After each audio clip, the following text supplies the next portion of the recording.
Saudações, estamos de volta mais uma vez com uma edição do canal Entre Valores e a Ciência com o professor Dr. Jeremias Tivani. Mas antes queremos agradecer a todos pelos comentários e as partilhas que têm feito em torno deste canal. E a nossa conversa ainda vai dar sequência da nossa primeira edição em relação ao cuidado do outro, do pensamento do Emmanuel Levinas. Professor doutor, será que então precisamos da ética do cuidado do outro na atualidade? Muito bem, obrigado pelo espaço concedido. Obrigado pela partilha, pelo convite que me fazem a esse espaço interativo para reflexões. Relativamente ao que me coloca ligado ao cuidado do outro, do pensamento de Emmanuel Levinas, na verdade é um pensamento que vem sendo abordado desde a antiguidade. Se nos recordarmos, podemos imaginar o que nas escrituras está escrito acerca dos 10 mandamentos. Os 10 mandamentos dão orientação de que não mata, não rouba, quer dizer, dão aquilo que é a primazia, o cuidado do outro. O que é que nós devemos fazer ao outro? Então, está muito bem explícito, mas com o andar do tempo surgiram críticos como Immanuel Kant, que dizia a ética do cuidado do outro não nos serve nesta altura, porque nós precisamos saber o que é que não podemos fazer neste cuidado do outro. Ali onde nós colocamos a questão daquilo que é a condição humana. Então, se não é o cuidado do outro, se o cuidado do outro não expressa efetivamente aquilo que nós podemos dizer, voltamos à nossa condição própria. Muito obrigado. Bom, professor Tivani, qual devia ser a ideia do pensamento ou a decorrência da ética na atualidade? Bem, associado a essa questão que eu estava a dar início à abordagem de algum comentário, eu acredito que agora nós precisamos de ver efetivamente a condição humana. Aquilo que uma filósofa, Hannah Arendt, apresenta na sua obra. Ela apresenta a condição humana como caracterizada de aspectos de labor, referente à atividade que as pessoas fazem para a manutenção da vida diária. Estamos a falar de questões de alimentação, estamos a falar de questões de sobrevivência, caráter da própria existência. E depois fala ainda mais nessa obra Condição Humana, do relacionamento que o homem tem com o trabalho. Ele coloca o trabalho como uma criação do homem, mas é um trabalho que deve sustentar o próprio homem. Sendo criação, deve sustentar o homem. Mas coloca o terceiro pilar, que é a terceira questão, e que ele observa dentro da vida dos homens, que a ação deste homem no trabalho, a ação deste homem na natureza, está a colocar o próprio ser humano em causa. Significa, ele observa que o homem, dentro desses 3 pilares que nós falamos, de o labor, que são as condições de vida, a questão de relacionamento com a produção, a questão da ação, a ação é mais elevada em relação à própria existência do homem. O homem considera cada vez mais a tecnologia, cada vez mais as experiências, mais ligado ao dinheiro do que a própria existência. Como nós podemos ver que os homens passam dia e noite, não têm tempo nem para descansar, nem para educar, nem para fazer nada. Por quê? Porque eles já estão dentro do trabalho, a justificação pelo trabalho. Então, a autora, neste caso, esta filósofa judia, volta a nos chamar a atenção que, apesar de nós termos a necessidade de criação de condições para a sobrevivência, apesar de nós termos a necessidade de trabalhar, mas não devemos esquecermos de nós próprios, como indivíduos que existem e que precisam do próprio cuidado nosso. E que este cuidado deve ser de nós para nós próprios e não apenas para o cuidado do outro. Cuidamos as nossas crianças, cuidamos a nossa saúde, cuidamos tudo o que é possível cuidar, mas para o benefício da própria vida. Isto é o que configura aquilo que nós chamamos de condição humana. Muito bom. Em torno do desenrolar, o professor fala do aspecto muito importante que é o amor. Gostaríamos de perceber, tradutor, o que é o amor? Como é que define o amor? Bem, em relação à questão do amor, eu não teria assim uma definição específica minha. Todas as definições são encontradas dentro de uma conciliação daquilo que são as perspectivas em que as pessoas analisam os fatos. Neste caso, poderia dizer, por exemplo, na era socrática, havia uma concepção do amor, mas esta concepção do amor era ligada ao conhecimento, à virtude, em que a ideia central era o desejo, a beleza, aquele direcionamento à perfeição. Isso é que se chamava o amor. E aquele que ama é estimulado nesse contexto a uma reflexão profunda, a um diálogo permanente sobre aquilo que ele é e sobre aquilo que os outros são e a forma como as pessoas são relacionadas. Mas podemos encontrar também, por exemplo, Platão, esses todos aconteceram, são pensadores antes de Cristo.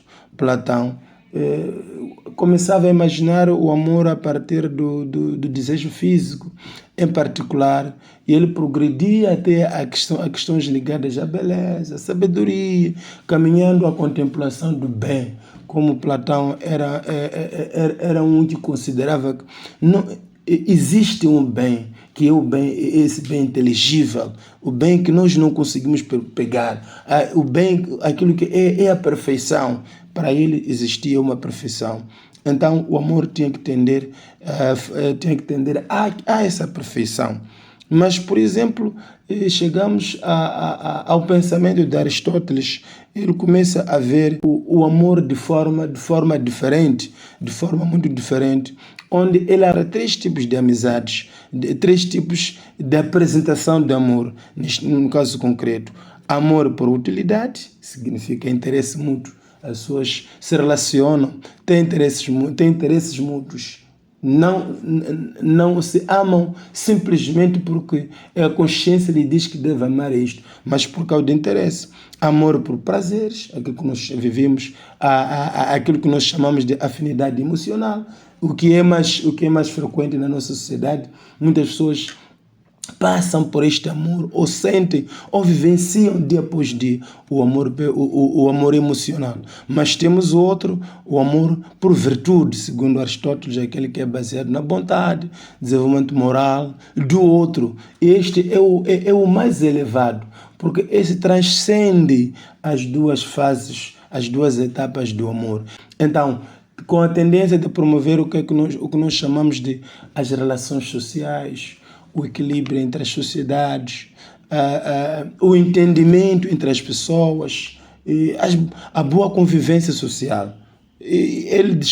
Aristóteles descreve muito este sentimento do amor na sua obra chamada Ética de Nicômaco. Então, mas também existe uma perspectiva religiosa. Nós falamos de amar a Deus. Amar a Deus é o fundo daquilo que é a perspectiva religiosa, mas se manifesta a partir da caridade, sentimento incondicional de amar. Aqui se coloca, voltamos ao fundamento de amar o próximo. Amar realmente ao próximo como nos amamos. Caracteriza por ações de solidariedade, amor, perdão, compaixão, como diz o livro de João 13, versículo 34 a 35. Já no judaísmo, o amor é interpretado de uma outra forma, como uma ideia de devoção permanente ou submissão a Deus, mas apresenta as mesmas características. Então, manifesta-se também pela prática de justiça, solidariedade, a compaixão. E nós até encontramos que o próprio budismo concebe o amor como uma compaixão, como um direcionamento que os seres devem ter no sentido de alcançar o bem. por forma a abandonar aquilo que nós chamamos de egoísmo, egocentrismo, visando a redução de sentimentos, aqueles sentimentos para reduzir sentimentos de dores, para reduzir o sofrimento na sociedade, é preciso que nós pratiquemos o amor. Aliás, mesmo a sociedade africana já vem desde os séculos manifestando as suas formas de amor, onde eles centram as suas ações na solidariedade, na harmonia, no equilíbrio. Vocês podem ver que desde a antiguidade os nossos velhos tinham círculos de convivência, tinham reuniões em que até às vezes se encontravam, preparavam alguma bebida, bebiam juntos, faziam festas juntos, havia encontros para danças, havia encontros para até a própria educação. Como nós entendemos, é uma educação coletiva, em que cada pai devia dizer aquilo que acharia normal para qualquer filho.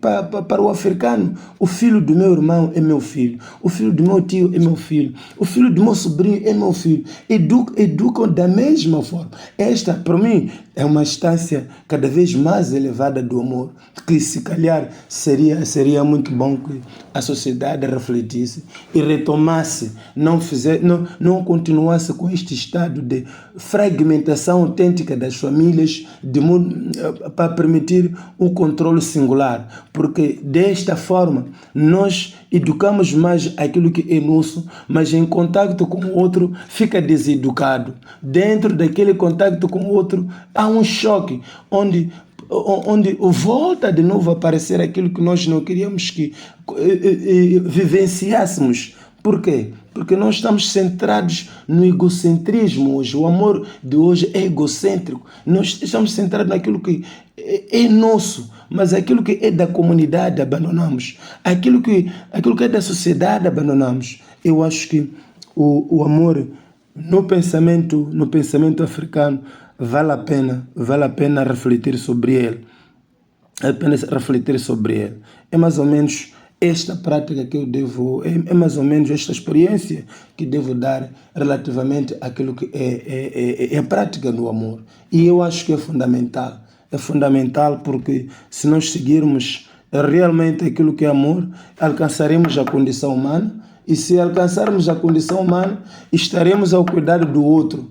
E se estarmos ao cuidado do outro, estaremos direcionados à nossa própria existência. Vamos manter a nossa própria existência a partir do outro. Porque sem que o outro tenha condições de existência, nós também não teremos. Não há nenhuma alegria e que afeta a mim enquanto o outro está fora do contexto da sociabilidade. Só nos sentimos pessoas quando estamos associados aos outros. Só nos sentimos bem quando estamos associados aos outros. Só nos sentimos aquelas pessoas de valor quando ajudamos os outros, quando trabalhamos para os outros. Mas quando, efetivamente, por outro lado, a nossa imagem se mostra uma imagem de valor. Quando, por outro lado, a nossa imagem se mostra imagem de caridade, de respeito, daquilo que nós sabemos fazer por nós próprios. Então, esse aqui é o cerne da nossa conversa que eu gostaria de dizer.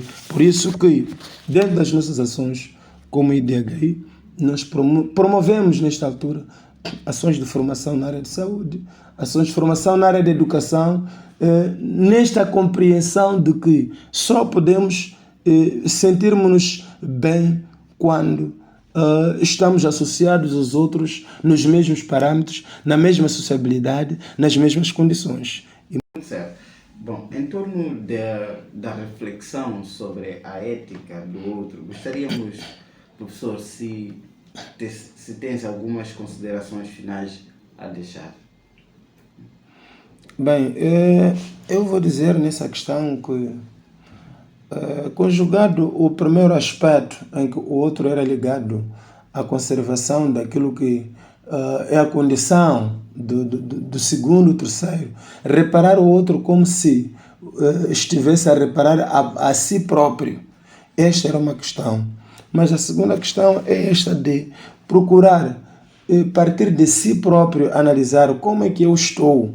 Porque muitas das vezes nós vamos ao trabalho, não comemos nada, mas não comemos, não nos alimentamos, não produzimos para outros, até guardamos, não temos tempo de comer, de usar aquilo que nós temos para o outro. Então voltamos assim para aquilo que nós chamamos de a condição humana, que ela deve ser guiada pelo amor. A condição humana deve ser guiada efetivamente pelo amor. Nós, quando falamos do amor, pensamos ainda nesta condição de como funciona este amor. Como é que ele funciona, o amor? Como é que nós devemos pensar sobre o amor? A mesma filósofa, Hannah Arendt, dizia que interpretando, se calhar, posso dizer, a ideia do Santo Agostinho, dizia que o amor é o fio condutor de todas as ações humanas. E se nós fazemos tudo o que nós pensamos que devemos fazer, só podemos lograr resultados quando nós fazemos todas as ações com base no amor. E se nós esquecermos daquilo que é o amor a nós próprios, amor aos outros, de forma alguma podemos alcançar aquilo que é a condição humana. O guia, aquilo que é o guia da condição humana é o amor. O amor é que nos permite alcançar aquilo que nós chamamos da condição humana.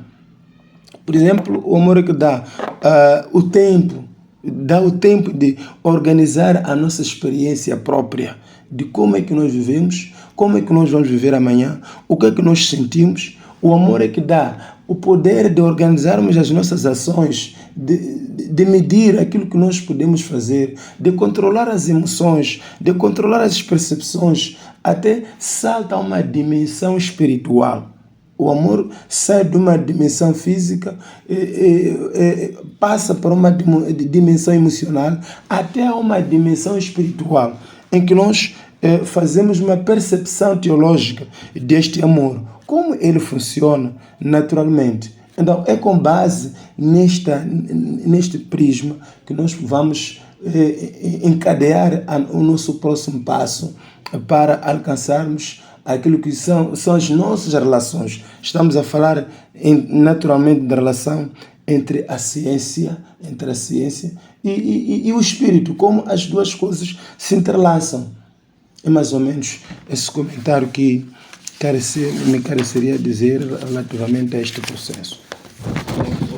Para a nossa edição de hoje, ficamos por aqui. Não se esqueça, depois de assistir o nosso vídeo, dar um like, se inscreva no canal e ainda partilhe o nosso vídeo. Muito obrigado e voltamos com mais informação relativamente àquilo que é a reflexão em torno da vida entre a ciência e os valores. Muito obrigado.